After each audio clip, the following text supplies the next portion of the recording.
Добрый день, уважаемые зрители и слушатели. С вами я, Борис Марцинкевич.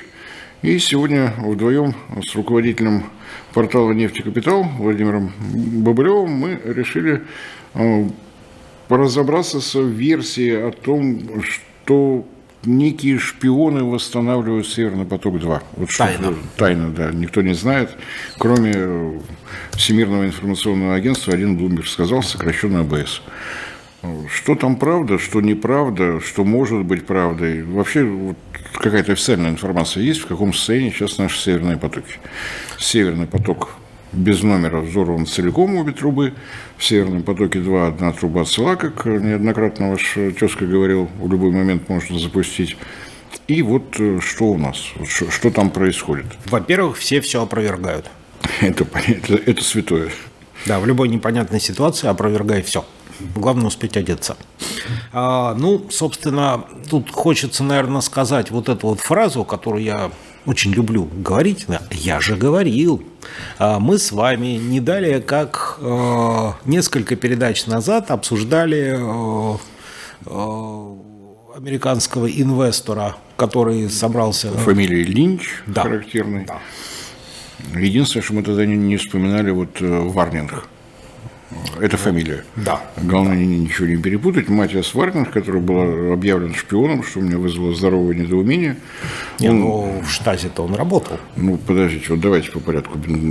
Трудовая биография у него ни для кого секретом не является. Прежде чем возглавить швейцарскую компанию Nord Stream 2 AG, он руководил компанией Nord Stream AG. Там же, в дважды использованном в швейцарском кантоне ЦУХ. Перед этим он работал в банковской структуре под названием Deutsche Bank. Перед этим в Дрезден Банк. Перед этим очень закрытое акционерное общество Штази, его работа закончилась, и он перешел сразу в банк. Если он работал в Штази в Дрездене, то шпионом он быть не мог. Он мог быть только контрразведчиком. Так что вот сходу эту версию отрицаем. Разница между шпионом и разведчиком существенна. Контрразведчиком. Так что, на мой взгляд, если к нему обратились за консультациями, это совершенно здравое решение, потому что он работал при строительстве и первого Северного потока, и второго, он знает всю подноготную, что, где, на каком маршруте, сколько щебенки насыпано, совершенно нормально. Да, другое дело, что вряд ли это интерес такой академический из серии, мы просто спросить. То есть такие вопросы просто так не задают таким людям.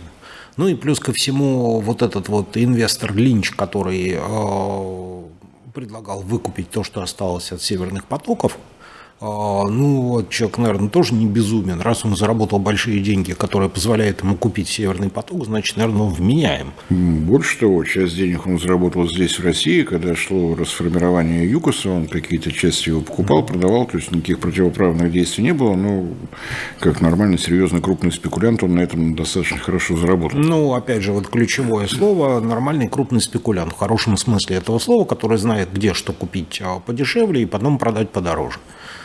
Соответственно, тут варианты. Давайте, опять же, мы тоже люди вменяемые, мозгом, наверное, пользоваться. Давайте преамбулу. Значит, Nord Stream 2 AG. Речь, прежде всего, о ней, по крайней мере, интерес со стороны Линча был конкретно компания Nord Stream 2 AG. Зарегистрирована в Швейцарии, в кантоне ЦУГ, название такое. Владелец акций ровно один, «Газпром», все 100%. Никаких больше совместных предприятий, ничего там нет. Северный поток-2 строился на кредитные деньги. Кредиты предоставили 5 европейских компаний по 950 миллионов долларов. Должны были по миллиону, но удалось сэкономить, обошлось. Это не акционерный капитал, это прямые инвестиции. Да. Nord Stream 2 AG официально сообщил о том, что он работу свою прекратил, и как в любой другой стране, Швейцария, не Швейцария, компания прекратила работу, долги есть, значит, нужно банкротное производство. И напомню, что банкротное производство откладывается уже не первый раз. Сейчас, это преамбула была. Европейских санкций на Nord Stream 2 AG нету, санкции со стороны Министерства финансов США есть. Поэтому мистер Линч обратился к своему министерству с правом Но с просьбой о предоставлении ему права поучаствовать в банкротном производстве, если дело дойдет до аукциона, вот, ответа он не получил. Что еще известно о мистере Линче, то, что он достаточно серьезные взносы делал в предвыборные фонды мистера Трампа. Вот до появления новой информации от ОБС, вот это все в открытом виде. Что там еще было? Было обращение «Газпрома» к правительству Дании с просьбой предоставить ему возможность законсервировать трубы. Одобрение было получено. Приступали к работе или нет, но в открытых источниках я ничего не видел. Но, в принципе, зимой на Балтике работать смысла особого нет. Наверняка ждут, когда зимние шторма прекратятся. Для чего нужно консервирование, тоже понятно. Внутренняя поверхность трубопроводов не предназначена для того, чтобы ее омывали соленые воды Балтики. Оно под газ рассчитано. Если продолжать, рано или поздно просто проржавеют, придется действительно металлолом сдавать. Вот, собственно говоря, то, что известно из открытых источников. Да. Вот. Соответственно, если вокруг труб северных потоков начинается такая движуха, то, как говорил небезызвестный наш любимый герой Винни-Пух, это же неспроста. То есть люди просто так такие вопросы не задают. Тем более, что речь идет о более чем серьезных суммах. Как бы там это банкротное производство не выглядело, но если вот такие претензии будут предъявлены 5 раз по 950 миллионов долларов, ну это сумма. Ну, да. Такая не детская совсем.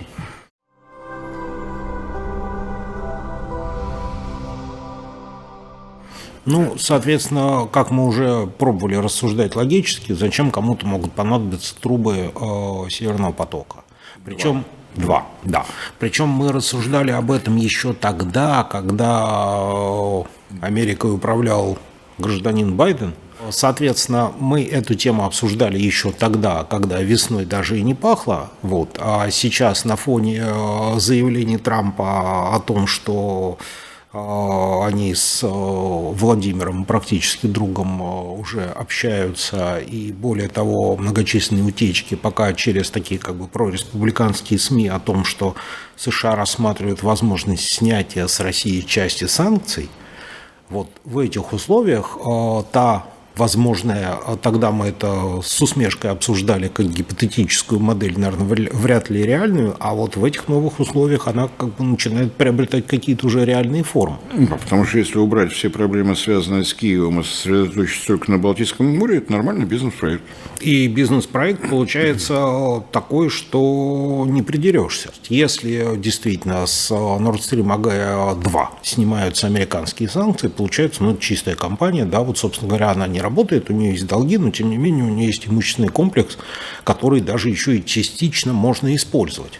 Да, поскольку одна нитка цела, то для ремонта второй можно деньги не занимать в банках, а за счет эксплуатации, получения доходов от транзита взять и отремонтировать. А что же там можно эксплуатировать и как? А дальше можно рассмотреть схему, которая, в принципе, ну, наверное, опять же, гипотетически устроит всех.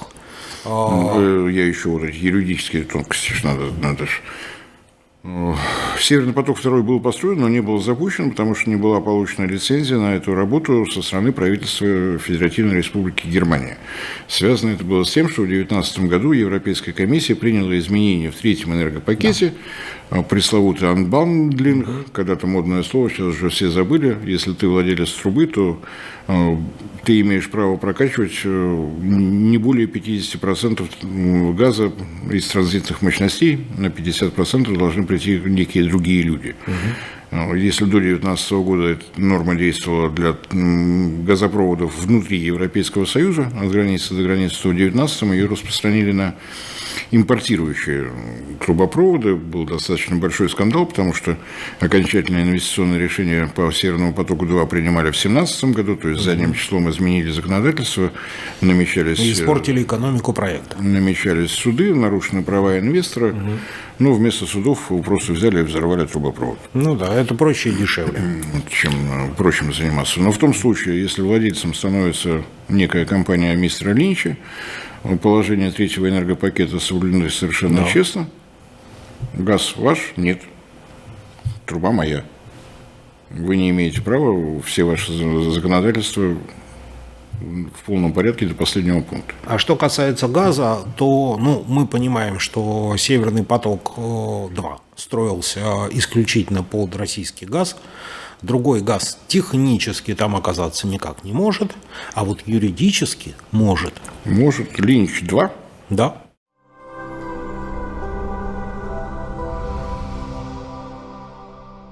Ну, там, собственно говоря, два варианта. На самом деле, трубопроводные поставки ни под газа, ни под какими санкциями Евросоюза не находятся. То есть «Газпром» может по-прежнему находить себе европейских партнеров, и он не нарушит закон, потому что он прокачивает газ по чужой трубе.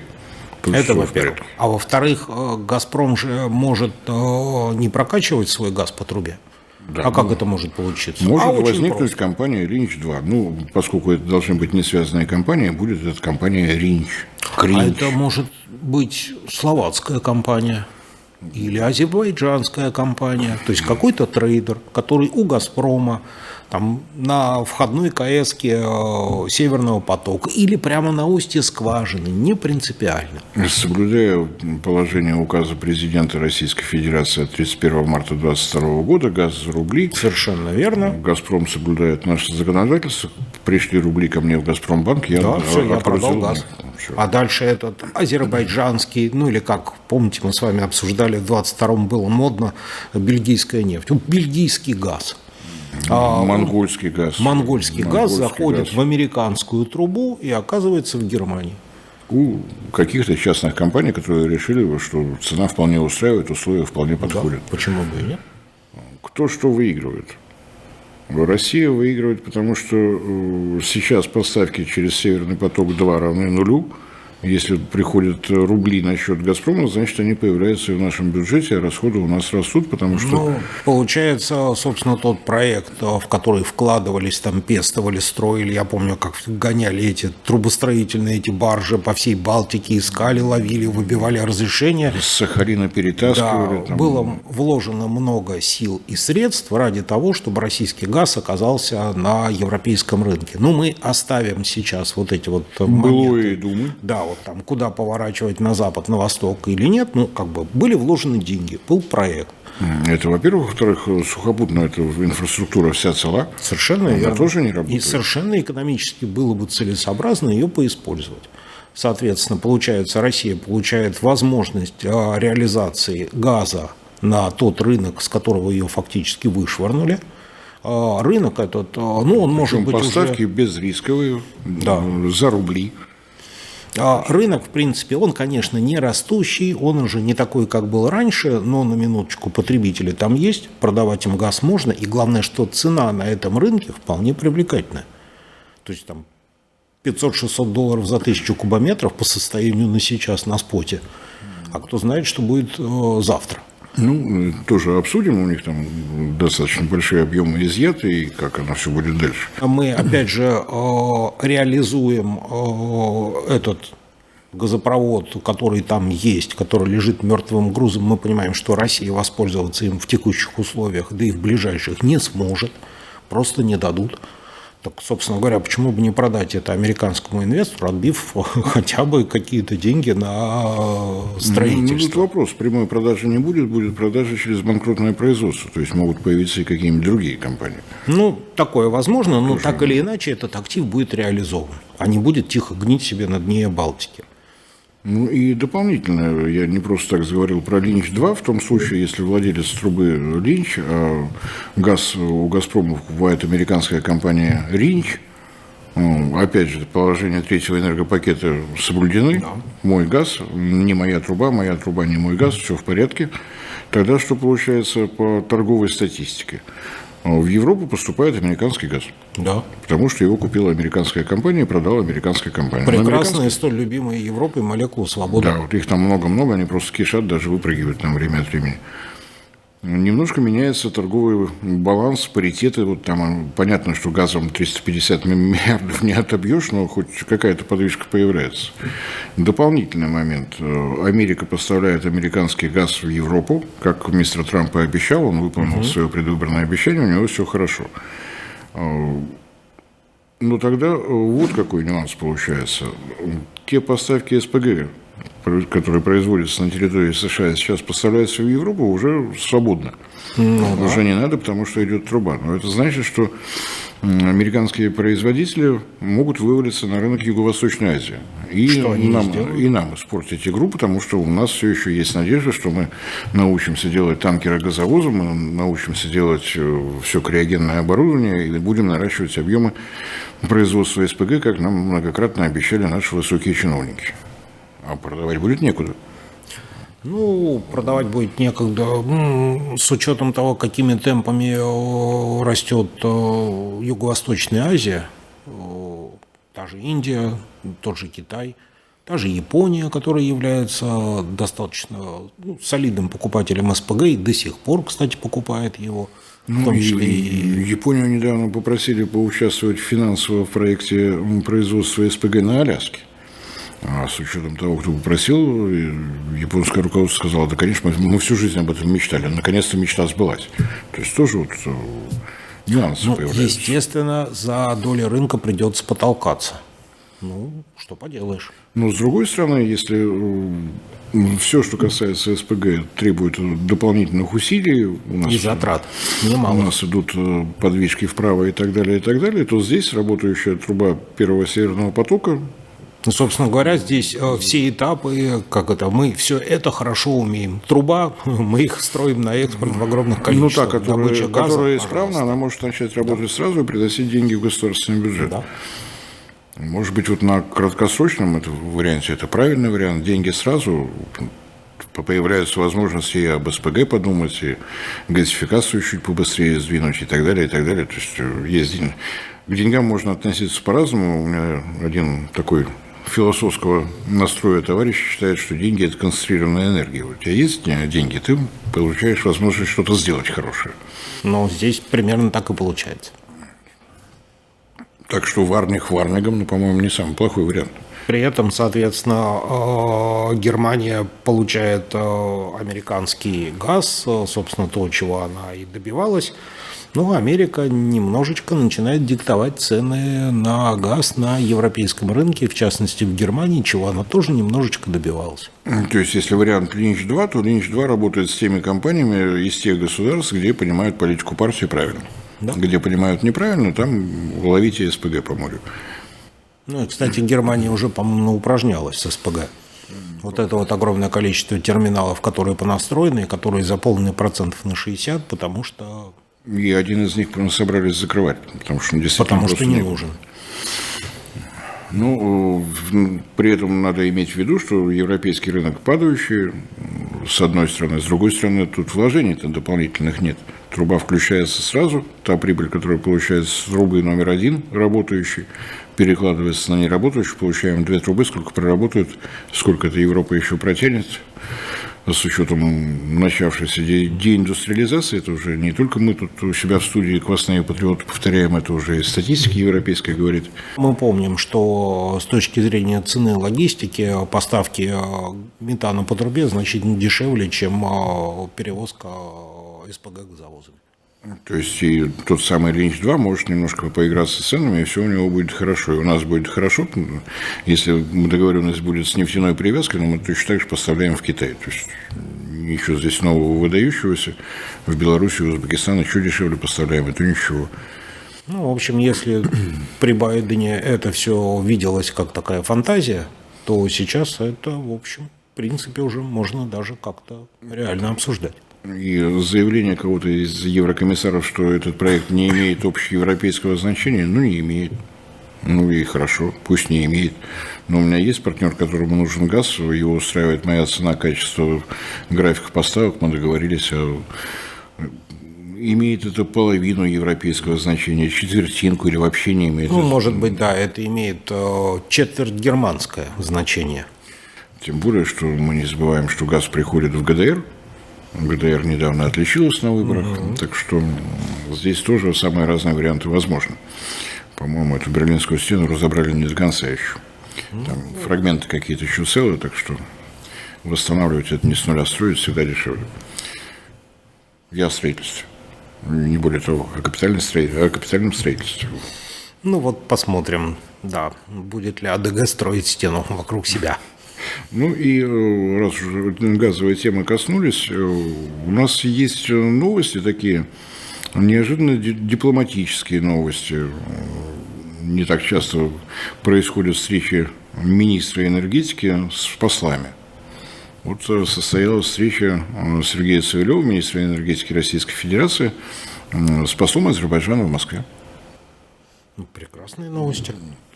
И совсем неожиданно слова, сказанные президентом о том, что поставки газа в Иран начнутся, и стартуют они, вероятнее всего, с 2 миллиардов кубометров, получается, что со стороны посла вообще никаких комментариев не было. Наш господин министр сообщил, что речь в том числе начаты переговоры по маршруту газопровода, который свяжет Россию с Ираном. Прекрасно. То есть, оказывается, вот все то, что казалось какой-то сказкой, может быть реализовано.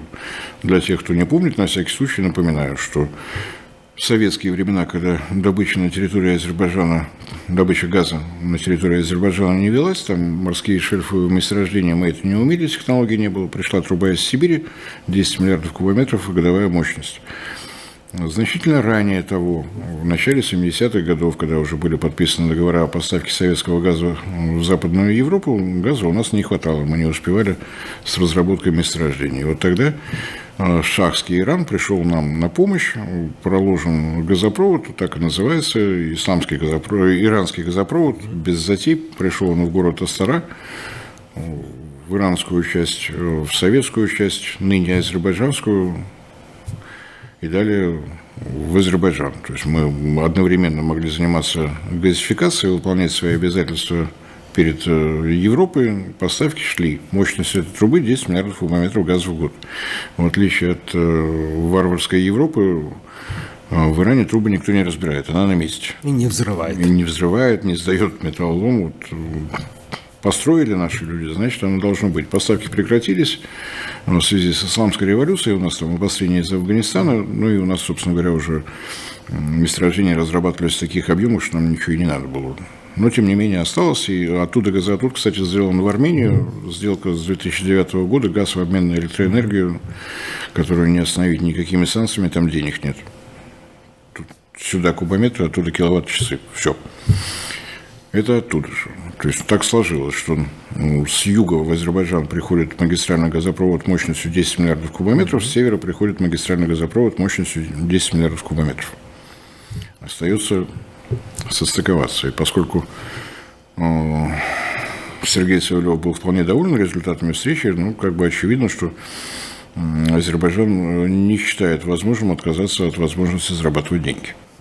Тем более, что для этого есть все условия.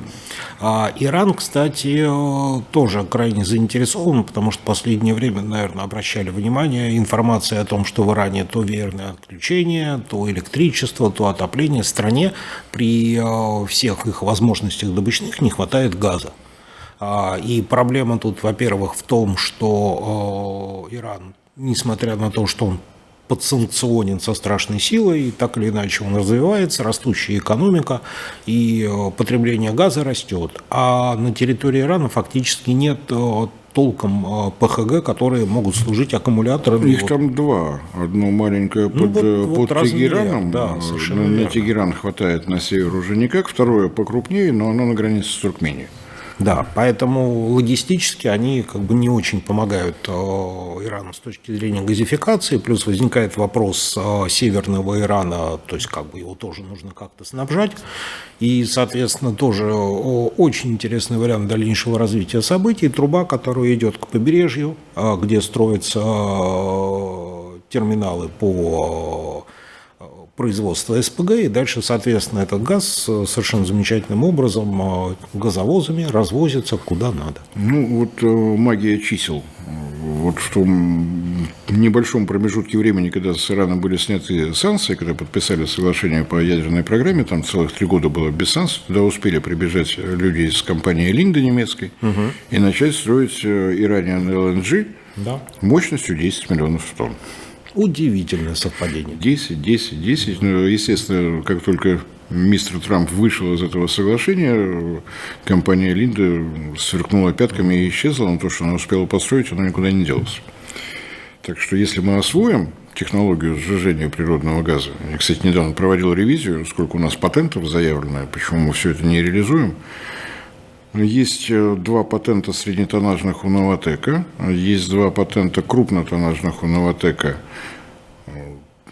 Напомню, что крупнотоннажная – это свыше 1 000 000 тонн в год, среднетоннажная – от 100 тысяч до миллиона. Крупнотоннажный – это вот тот, который арктический каскад. Арктический каскад – это среднетоннажка, 950 тысяч. Вот. Появился патент у «Газпрома» крупнотоннажный, и в конце 2023 года появился еще один среднетоннажный патент у «Роснефти». То есть у нас 6 патентов. У нас есть испытательный стенд, вещь, понятно, что необходимая. Мы придумали оборудование для производства СПГ. Ну что ж, его сразу на монтаж вести необходимо проверить. У нас на планете вот таких испытательных стендов 3. 2 в Штатах, 1 в России. В Европе нет. То есть у нас как бы все есть, патенты есть. Почему не выстраивается вертикаль? Может быть, конечно, уважаемая Федеральная антимонопольная служба считает, что необходимо, чтобы все конкурировали? Ну, сомневаюсь. Пока у нас есть Транснефть, Газпром и РЖД. Ну, речь-то о другом. По идее, должна складываться какая-то вот производственная цепочка. Я умею делать то, на испытательном стенде проверил, да, умею, давайте двигаться дальше. Ну, и тем более перспективы-то у этого есть. Ну, То есть это не очевидна. чисто гипотетическая история, а есть где строить, есть куда вести, есть где сжижать, есть куда продавать. Кстати, недавно от одного, опять же, из независимых экспертов, к сожалению, навскидку не назову фамилию, прозвучала совершенно замечательная мысль. Для того, чтобы продавать СПГ, нужны не только танкеры, газовозы. В странах, куда вы хотите их поставить, должны иметься... Быть регазификационные терминалы. И речь шла конкретно об Индии. Там действительно время от времени возникают проблемы, как свои деньги оттуда суметь забрать. Не надо забирать, надо строить регистрационные терминалы. Есть рупии, и за рупии и строим. Тоже хорошее предложение, может быть, действительно такое правильное. Что та же история с Пакистаном, мы никак не построим знаменитый пакистанский поток, потому что регистрационного терминала нет.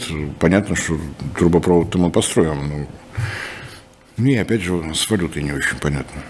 Так что, то, что касается СПГ, «Газпром» сообщил, что на 60%, по-моему, была заявлена готовая площадка в Усть-Луге. Там, напоминаю, было задумано 3 завода.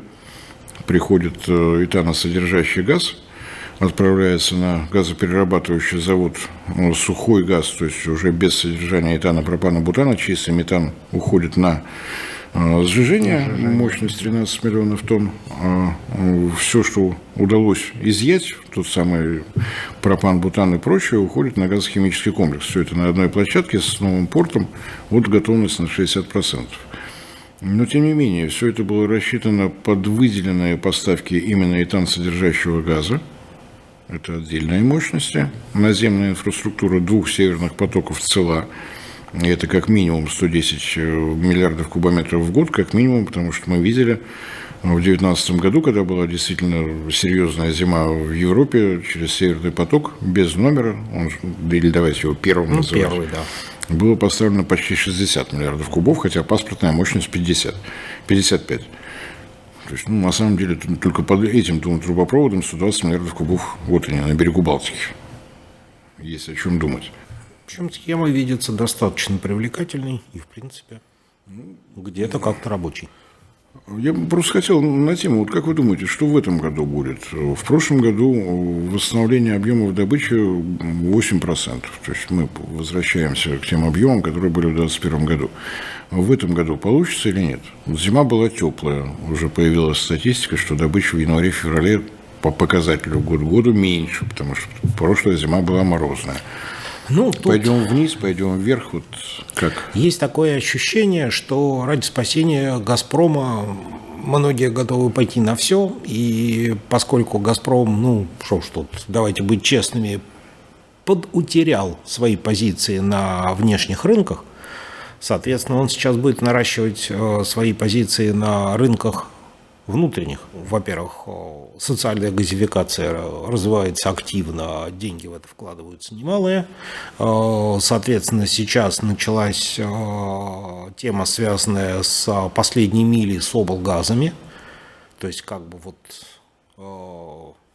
скорее всего, монополизация процесса двинется дальше. Ну и плюс ко всему мы видим, что тарифы на газ постоянно растут. Причем растут достаточно такими хорошими темпами, и складывается такое ощущение, что «Газпром», видимо, будет пытаться вернуть себе часть утерянной выручки на европейских рынках за счет внутреннего потребителя. Ну, что касается объемов, вот не что касается цен, что касается объемов, сам «Газпром» говорит, что если реализовать полностью программу социальной газификации, то спрос в России вырастет на 25 миллиардов кубометров. Как бы, Но это колоссальный объем. на самом деле весьма и весьма. Да, и любители говорить о том, что мы потеряли полимеры, и прости нас, Юра, спрос внутри России больше, чем во всем Европейском Союзе вместе взятым. Умеем мы газ у себя использовать.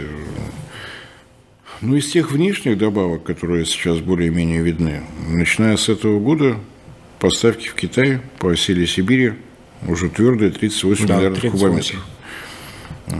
Если говорить по договорным обязательствам, в прошлом году пока еще не опубликована статистика, но получилось что-то около 31, то есть вот 7 прибавили только за счет этого. В концу этого года начнет работу Находкинский завод удобрений сельскохозяйственных. Там газоотвод подведен, годовые поставки 3 миллиарда кубов. То есть вот 10 миллиардов кубометров на Дальнем Востоке до границы и после границы. Решен, наконец, вопрос с газоотводом, как его вежливо называют, от Волхова до Мурманска. Остановились на 40 миллиардах кубометров газа в год. Из них 30, если Новатэк пойдет на реализацию Мурманского СПГ, 20 миллионов тонн. С пересчетом это порядка 28, с потерей на технологические процессы вот 30. Оставшиеся 10 – это та самая социальная газификация Карелии и Мурманской области, о чем и там мечтают вот уже лет 50, но вот все было никак. Помню, со Штокмана хотели газифицировать. Да. Потом были долгие мучительные размышления, как пройти Карелию с ее гранитными грунтами. Может быть, если повезет, то в студию заглянут специалисты, которые придумали трассу, которая проходит мимо всех гранитов. Затащить их в студию достаточно тяжело, потому что весь этот маршрут мимо гранитов, он в болоте. Они не так давно закончили разметку трассы и еще не высохли. Но не исключено, что придут в себя и явятся. Если удастся, там тоже такая вилка. Если Новатэк говорит «нет», тогда строительство вот этого газоотвода просто нерентабельно. Или нужно будет просить с населения и бизнеса деньги такие, что никто не возьмет. Тут как-то палка о двух концах. А чтобы реализовать Мурманский СПГ, нужно реализовать свои патенты не на бумаге, а уже в железе. Нужны танкеры, газовозы. Да. А с этим пока как-то туговато. Пока не очень понятно. Из того, что еще более очевидно, это рост спроса в Узбекистане. Там информация о том, что они будут расширять газораспределительные сети для увеличения возможности получения газа с севера. Сейчас времена какие, слово «Россия» напишешь, сразу набегут. Причем, что касается энергетиков Узбекистана, подходят они к этому совершенно спокойно. Сумма вложений действительно такая под 500 миллиарда, более чем серьезная. И уже были переговоры и с Казахстаном, и с Россией о том, что нужно будет помочь. Объем работы большой, и труп много надо, и специалистов надо много. Так что вот такая миниатюрная, но всесоюзная стройка. А Туркменистан? Ну, у Туркменистана свои вопросы. Там опять начались спотовые поставки в Турцию. То есть туркменский газ приходит на север Ирана. Иран в зачет отдает газ в Турцию. Причем Турция и Туркмения дружно говорят, что туркменский газ пошел в Турцию. Ну, пусть туркменский, если им так больше нравится. Да. Ну, это когда, возвращаясь к Северному потоку, ну, хорошо, азербайджанский, американский, окей. Ничего не имеем против. Но, опять же, Ирану, может быть, это полезно. А, кстати, вот когда про Иран говорили, про его ПХГ, тоже еще большой вопрос. А с газификацией нашего Дальнего Востока что делать, в Восточной Сибири? На севере у Ирана нет подземных хранилищ газа, но и у нас там нет подземных хранилищ газа. что... А та же самая Иркутская область, ну, 4 миллиарда, то, например, потребит вполне. Ну, и это при том, что там в Саянске вот эта вот площадка Саянскимпласта, а это, в принципе, одна площадка. А насколько я помню, мощности изначально закладывались под 4 завода, подобных Саянскимпласту. И Красноярский край не газифицирован. То есть работы более чем достаточно, но переговоры по силе Сибири-2, они как-то вот... Ведутся. Да, ведутся в режиме улитки, ползущей по черепахе. Вот как-то так у нас это все. Не знаю, во что утыкается. У меня все время впечатление, что газ географически приходит в те провинции Китая, где с населением маловато его, крайний север. Население Китая норовит жить в тропическом поясе. Вот, для того, чтобы демографическую плотность усреднить, нужно и рабочие места предложить, и многое другое. Ну, я напомню, Китай все-таки одержим идеей, в том числе опоры на свои собственные ресурсы и на разработку собственных газовых запасов. В частности, как раз в северо-западных провинциях Китая находится вот тот самый знаменитый Таримский бассейн, который находится в местах, ну, как наша Восточная Сибирь, может быть, даже еще безлюднее, и плюс достаточно тяжело проходимые, запасы там большие. Вот, соответственно, Китай все пытается подступиться к этим запасам, потому что все-таки энергетическая безопасность штука такая, тут все-таки на свои силы тоже надо опираться, чтобы... Мне, кстати, нравится, как это звучит: крайний север Ирана. Крайний север Китая, вот просто крайний, лютые морозы севера Ирана. Ну, климат там резко континентальный и такой, прямо скажем, не настолько дружелюбный, как на южных побережьях Китая, возле теплого Южно-Китайского моря.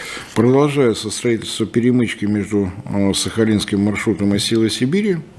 Сахалинский маршрут – это газ, добываемый на шельфе северной оконечности Сахалина, на материк, через Хабаровский край, через Приморский край, с возможностью газификации в Китай, и Сила Сибири. Так вот, обычно на карте смотришь, вроде недалеко, а протяженность маршрута 1800 километров. То есть, такой серьезная, на самом деле, работа, но это позволяет действительно решить вопрос с газификацией Амурской области, Еврейской автономной области и части Приморского края. Так что не исключено, что и здесь объемы тоже будут увеличиваться. Ну и у нас до сих пор и в Подмосковье много что не газифицировано, и в близлежащих областях, типа Тверской там. Ну, хватает у нас мест, где не хватает. Хватает Да, мест, где не хватает. Что еще, ну, не знаю, видели или не видели, действительно появилось решение правительства об изменении пространственного развития в части транспорта, в скобочках трубопроводного транспорта, не знаю, кто изобрел это название, поймали журналисты ТАСС. Причем они дали ссылку на это решение правительства. Я вот снимаю шляпу перед профессионалами ТАСС, потому что то, что касается нового газопровода в Казахстан, находится на 59-й странице вот этого приложения, имеет порядковый номер 362. Я не знаю, как это можно было найти, они это сделали. Так что ТАСС, мое почтение. Вот речь идет о новом магистральном газопроводе в северо-восточной области Казахстана. Годовая мощность 10 миллиардов кубометров. Прекрасно. Целый рынок. Целый рынок – это, по-моему, то, о чем говорил Новак. По-моему, в конце прошлого года говорил о том, что будет прорабатываться новый маршрут в Китай на 45 миллиардов кубометров, из них 10 для Казахстана. Да, потому что газификация Северного Казахстана – это, опять же, та самая боль, которая длится вечно, и пока решить этот вопрос никак не удается. И без этой российской трубы, скорее всего, и не удастся. Ну, здесь мы можем хором с Казахстаном. Как нам газифицировать Северо-Восточную область? Они у нас немножко разные, но в обоих случаях северо-восточные. Ну, там проблема, в принципе, северо-восток Казахстана, там и с топливом тоже сложности. И, например, поставлять туда топливо проще с Омского НПЗ, потому что это ближе. Он ближе, да. Еще бы железная дорога работала. Ну, это мы о другом. На самом деле, по-моему, неплохой вариант, потому что вот сейчас, если обо всем договориться с Казахстаном, магистральный газопровод можно уже строить, Китай может продолжать думать. Додумается, получит 35 миллиардов кубометров. Да. у нас работа идет, и окупаемость этого проекта уже пойдет просто за счет Казахстана. Понятно, что стоимость не будет такая же, как при поставках в Китай или как при поставках в Европу, но тем не менее.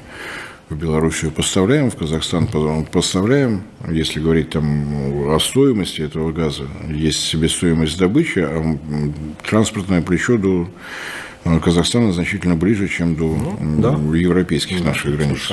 Так что можем во что-то поиграться. И у меня такое впечатление, что если вот этот проект пойдет, то и Казахстан будет вести переговоры с Китаем о том, что нужно получать газ вот по этому маршруту.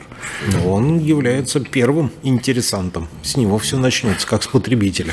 Да, а у него, естественно, будет мечта получать транзитные платежи, тогда российский газ, который не исключено будет поступать дороже, чем добыча у себя в Казахстане, вот нивелируется. Так что мы еще вот союзников в переговорах с Китаем увидим. И, кстати, из неожиданности, там, буквально через пару дней после появления вот этого решения правительства, о котором мы говорили, неожиданно подала голос Монголия. Со словами: мы ждем силу Сибири-2. Что вы, где вы? Ну, Монголия как потребитель-то, в принципе, наверное, не самый выдающийся рынок. Площади большие, население маленькое. Население небольшое, да. Изначально Монголия рассчитывала на газификацию, когда рассматривался вариант трубы Скалыктинского месторождения через Монголию. Ну, когда он назывался Китай. еще Алтай. Да. Но тогда у нас природоохранная общественность сказала, что так нельзя. Ну, в принципе, наверное, да, через заповедные алтайские места. Тем более, что еще и горы, и тот маршрут, который сейчас, он оптимален. Дорого и не экологично. Но я к тому, что Монголия еще с того момента ждет своего газа, и, в принципе, наверное, у них есть шанс когда-то его дождаться. Но, опять же, тут все зависит от китайских заказчиков. Я так понимаю, что китайцы наверняка пытаются давить вниз по цене. «Газпром», ну, собственно, как это всегда в переговорах с китайцами и бывает. Ну да, он со всеми так переговоры. Тем более сейчас китайцам торопиться, в принципе, не надо. Вот такой прям критической необходимости нехватки газа у них, в общем-то, нет, потому что, опять же, Китай диверсифицирует свои импортные поставки. Это и труба из России, это и терминалы СПГ. Это и труба из Центральной Азии, да, труба из Мьянмы. И действительно много СПГ, по-моему, он с Японией конкурирует за первое место. Да, причем поставки из Австралии, в принципе, достаточно объемные. Насколько я помню, Австралия на первом месте по объему поставок в Китай. Ну, с одной стороны. С другой стороны, есть некое объединение AUKUS, Австралия, United Kingdom, USA. Хотя мне всегда казалось, что если брать по экономической, по военной мощи, ну, по-другому надо было называть. Очевидно, что мощнее всех США, US. Очевидно, что в экономическом, военном потенциале Австралия уступает Англии, соответственно, следующие две буквы UK. Ну и потом Австралия. Но почему-то не пошло такое название. Видимо, аббревиатура получалась не очень благозвучная. Да, им, англичанам-то все равно, а нам бы приятно было. Ну да ладно. Может быть, вот, ну, такая совершенно конспирологическая версия: мистер Трамп, вот, и морские поставки, и вот AUKUS, и тогда труба сразу становится необходима. Нет? Дональд Фредович еще не дорос? Мне кажется, это слишком тонко. Давайте сейчас пока с Северным потоком разберемся. Да, пусть пока в Балтике поплещется. То есть получается, что если потенциально у нас все решится, поставки в Узбекистану итоги года еще не подводили, рассчитывают на 4 миллиарда кубометров, хотя договор был 2,8. Соответственно, есть куда расти. До 11 миллиардов кубометров готов принять Узбекистан. Киргизия, на самом деле, очень не против получения газа, потому что у них порядка 80% генерации – это гидроэлектростанции, соответственно, вся территория, пусть небольшая, но тем не менее она утыкана угольными не электростанциями, а котельными. Ну, фактически, да. Тепло-то надо как-то получать, с учетом качества угля, это все коптит, дымит и не очень хорошо. Ну и Киргизия, в принципе, ей очень нравится получать наши энергоресурсы, потому что поскольку мы состоим в едином сообществе в виде ЕАЭС, то, соответственно, по межправсоглашению есть оговоренные объемы, которые Киргизия получает на выгодных условиях. В принципе, подключиться на таких же условиях к российскому газу, да, вполне. За последние 2 года она практически удвоила объемы поставок. Я не знаю, как сумел договориться «Газпром» с Киргизской национальной газовой компанией. Сейчас по-киргизски скажу. «Газпром Кыргызстан». Да. Как они договорились? Наверное, были непростые переговоры, но как-то что касается нефтяной сферы, то тут я, наверное, буду недалек от истины, что «Газпромнефть Киргизстан» в принципе где-то как-то в целом играет такую роль Министерства энергетики Киргизии, я бы так сказал. На самом деле газификация Киргизии тоже пошла, потому что поставки были на уровне 400 миллионов кубометров, сейчас 750, практически удвоили. Понятно, что для масштабов «Газпрома» это мелочь, для Киргизии вполне такой серьезная прибавка. Собственно, когда-то были времена, когда Узбекистан и Туркменистан были исключительно экспортерами газа и могли себе позволить его продавать, потому что его было много, был избыток. Но дальше стареющие месторождения, падающая добыча, рост экономики, рост потребностей в газе. И сейчас ситуация ровно наоборот, во всяком случае, с Узбекистаном. И на самом деле, когда говорим о Узбекистане, предмет белой зависти, по-другому ничего не скажешь. В 1991 году население Узбекистана 19 миллионов человек, последняя перепись прошлого года 37. Как говорится. Завидовать будем. Да. Завидовать будем. Там как-то эта проблема решается. Естественно, растет спрос. И, кстати, еще интересный фактор, он касается, правда, не метана, а пропан-бутана, но так или иначе, к газу это имеет существенное отношение. Опять же, где мы будем завидовать? Это газомоторное топливо. То есть тот же самый Узбекистан, та же самая Киргизия. Тот же самый Казахстан. Тот же самый Казахстан. Огромный автопарк, использующий газомоторное топливо. При том, что у нас при наших возможностях и более легком доступе к этому виду топлива и наличии его в огромных количествах, развитие у нас газомоторной программы как хромало на 2 ноги и 4 колеса, так и, собственно говоря, продолжает хромать. Причем, мне что удивительно. Казахстан сумел реализовать, что касается перехода на газобаллонное оборудование, принцип одного окна. То есть человек приехал на АЗС, посмотрел, сколько стоит бензин, сколько стоит дизель, сколько стоит пропан-бутан, на калькуляторе посчитал, подошел к работнику заправки, автомобиль, я хочу, чтобы в нем было газобаллонное оборудование. Приходи такого числа, все будет готово. Это не полгода сходи, сфотографируй, найди лицензированную мастерскую и так далее, и так далее. Там это реализовано. У нас как-то почему-то не получается. Причем, принцип одного окна реализован, частично, но на практике почему-то все работает не так, как должно. По крайней мере, они за это боролись. У нас, я разговаривал с компаниями, которые занимаются газобаллонным оборудованием. Для частного лица, которое решило перейти на газобаллонное оборудование, уходит полгода. Потому что у нас на России только 8 сертифицированных мастерских, которые имеют право такое оборудование ставить. Страна небольшая, поэтому 8 мастерских – это нормально. И плюс ко всему это все требует регистрации, внесения изменений. Причем это делаешь ты. Ходишь, показываешь. Делаешь ты это в ГИБДД. А это не быстро. Это со всеми вытекающими. ГИБДД действительно есть чем заниматься, но если бы это шло централизованно, хотя бы от тех же мастерских, то есть я заплатил мастерской, мне поставили оборудование, но я сам пошел. Мне мастерская сообщила, цифровизация, компьютеризация. Это... где-то я слышал эти слова. Да ладно. На самом деле расчет рост компримированного газа, и, по-моему, даже у нас криогенные заправки появились, идет потихонечку. Могут быстрее, конечно, но я чему искренне совершенно удивлялся. Пошла программа социальной газификации. Газ населению поставляется по тарифам, которые устанавливает государство. газоотводы ты строишь. Компрессорные станции для того, чтобы в новые поселки приводить газ, ты тоже ставишь. Что мешает поставить заправку на компримированном газе? Это вечная борьба за первичность, что первично курица или яйцо. Вот, несмотря на то, что в программе развития газомоторного топлива исполнилось точно больше 15 лет, а может и больше 20, ответить окончательно на вопрос, что же первично, что же делать. Сначала создавать транспорт или сначала развивать сети АЗС. Вот почему-то у китайцев такого вопроса нет.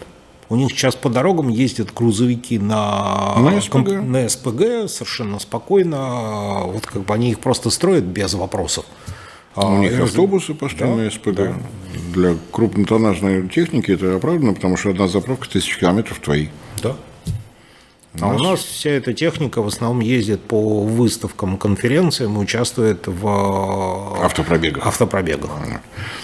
Для чего, зачем, почему? Мы будем надеяться, что проснется газомоторное топливо, подразделение «Газпрома», может быть, кто-то из других тем компаний. Более, что да, вот это как раз, мне кажется, был бы колоссальный рынок, потому что, если как-то экстраполировать ситуацию на рынок автомобильный, у нас автомобилизация в нашей стране весьма и весьма велика. И плюс ко всему у нас и старение автопарка, и экологические вопросы тоже никто не отменял. И в конце концов нас перестанут спрашивать, почему бензин подорожал, да про него все забудут, у нас везде газ, который дешевый. Да. Собственно говоря.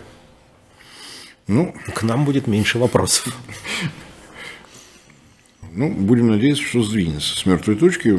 Какие-то вопросы, может быть, действительно, Федеральная антимонопольная служба не хочет, чтобы все в одних руках было сосредоточено. Потому что касается производства газобаллонного оборудования, вовсе не обязательно его кривым дулом из-за угла привозить из Италии. Но баллоны мы умеем делать. Если не умеете, зайдите в Росатом или в Роскосмос, вам все объяснят про баллоны, которые выдерживают любое давление. И мы их можем делать, мы наверняка могли бы это сделать, если был бы стабильный спрос. Но для этого надо как-то сконцентрироваться, друг с другом договориться. Хорошо, если нужно попытаться создать рынок автомобилей, а свои строить не получается, давайте в конце концов, как мы уже не раз делали, давайте что ли в Китае закупим. Хотя бы так.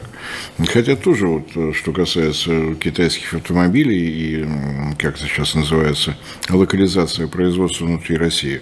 Яркий пример. Siemens, который ушел из России, он действительно вызвал проблемы у всех энергетиков. Турбины надо ремонтировать, текущие ремонты, расходный материал, лопатки, все тяжело, все сложно. Точно так же Siemens себя вел и в Иране. Государственная холдинговая структура МАПТА, с ними договор подписали, санкции, мы убежали. Но они убежали, и только тогда они обнаружили, что если холдинг МАПТА вносит конструкционные изменения больше, чем 10%, это уже технология МАПТА. Оказывается, так можно было. По поводу восточных традиций, восточных базаров, как надо торговаться так, чтобы покупатель, даже если решил тебя обидеть, сделать этого не сумел. Но это, наверное, уже следующая тема нашей беседы. Что касается рынка электроэнергии, электрификации России, которая требуется практически по новой, особенно на Дальнем Востоке, это уже такая большая тема. Отделим ее от газа. Отделим ее от газа. Что мы можем перебрать? У нас есть надежда, что будет достроен Балтийский СПГ, Балтийский кластер из этих 3 заводов. Мы ждем выход на полную мощность Амурского газоперерабатывающего и Амурского газохимического комплекса. Мы ждем выхода на полную мощность Находкинского завода удобрений. Мы помним о том, что производство удобрений за минувший год выросло в России на 8,8%. Это такой более чем серьезный рывок. Несколько неожиданно, разные игроки, но общий результат. И рынок сбыта для этих удобрений тоже есть. У нас даже внутренний, если верить агрономам, мы еще норматив по внесению удобрений на квадратные метры, километры, не очень понимаю, как там считают, но нам бы еще неплохо. У нас есть твердая уверенность в том, что будут расти объемы поставок в Узбекистан, в Киргизию. Будем надеяться, что Смотрим на перспективы Казахстана. Одно дело план, другое дело обязывающий контракт. И с надеждой смотрим на шанс газификации для Карелии, Мурманской области и строительства, соответственно, Мурманского СПГ. И внимательно следим за перипетиями Северного потока и интереса американских инвесторов. Ну, а также Матиаса Варнига, который не шпион, он контрразведчик. Ну и напоминаю, что было предложение от Владимира Владимировича в адрес «Газпрома». Он хотел бы увидеть программу развития отрасли на 10 лет. И, на мой взгляд, совершенно логично, это предложение было расширено. Есть предложение от Министерства энергетики всем компаниям, добывающим газ, разработать общую программу.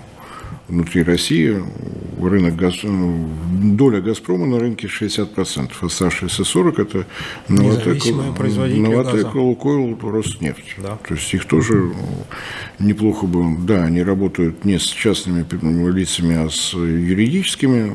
То есть вот добывается газ, вот договор об использовании единой системы газоснабжения, вот какой-то большой крупный завод, не надо выписывать 10 тысяч платежек, достаточно один раз счет фактуры выставил, получил, с «Газпромом» рассчитался, все. Это удобно, социальная газификация не участвует. Поэтому предложение Министерства энергетики, а что ж вы в стране стоите, давайте-ка все вместе. Будем надеяться, что из всех этих инициатив что-нибудь да получится. И не будем мы просить у Юры прощения по полимерам, по крайней мере, по крупнотоннажным мы свой рынок закрыли полностью. С чем всех поздравляю. Спасибо, что нашли время. Спасибо. Всем спасибо за внимание, всем всего доброго.